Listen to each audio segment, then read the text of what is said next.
평소 고기를 좋아하는 대학생 오희진 씨. 냉동실에서 뭔가를 꺼내는데요. 인공고기인 대체육입니다.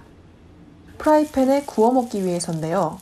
얼마 전부터 고기 대신 대체육으로 바꾼 오 씨. 채식주의자가 된 건 아니고 동물을 좋아하는 성격 때문에 스스로 선택한 겁니다. 요즘에는 대체육도 진짜 고기처럼 맛있게 잘 나와요.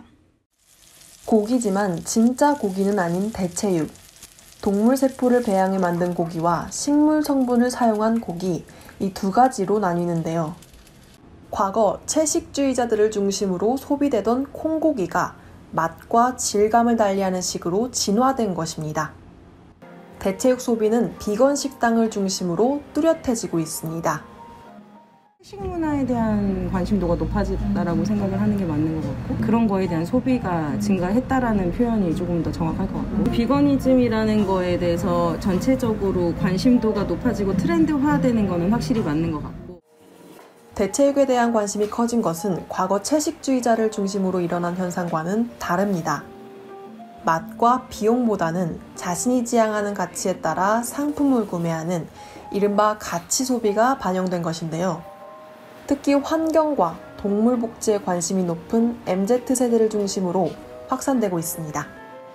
처음에는 개인 건강 때문에 관심을 가지게 된 거였는데, 환경이나 평등한 사회, 그리고 뭐 코로나 위기도 그렇고, 그다음에 이제 여러 가지 지구에 관련된 포괄적인 그 상황들, 재해 같은 상황들을 좀 아무래도 비건이즘이랑 연관이 되어 있어서.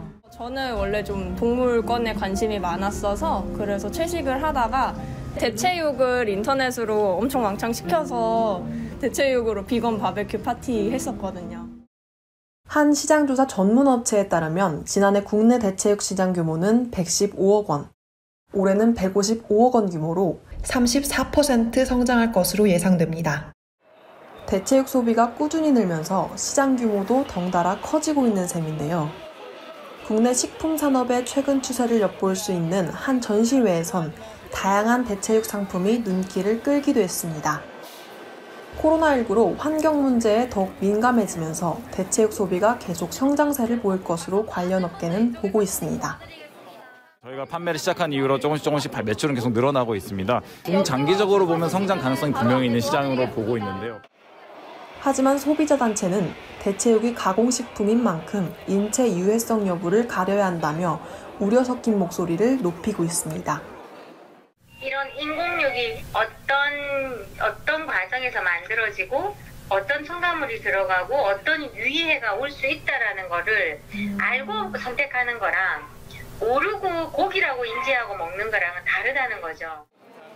안전성 여부에 대한 검증과 함께 영양 성분에 대한 투명한 표기 등 제도적 장치가 시급하다는 지적입니다. 고기에 대한 개념이나 육류에 대한 개념이 틀려진다는 것들이 굉장히 키포인트라서 이거의 그 표기에 있어서 중요하게 표기사항을 해야 된다. 교육도 하고 제도적으로도 그걸 밝힐 수 있게끔 하고. 안전성을 어떻게 담보할 것인지 대체육의 지속적인 확장성을 감안할 때 풀어야 할 중요한 과제로 떠올랐습니다. 가치 소비를 중시하는 경향이 확산되면서 관심이 커지고 있는 인공고기 대체육. 소비가 계속 늘어나는 만큼 인체 안전성에 대한 철저한 검증이 시급히 이루어져야 할 것으로 보입니다. 국민리포트 최혜빈입니다.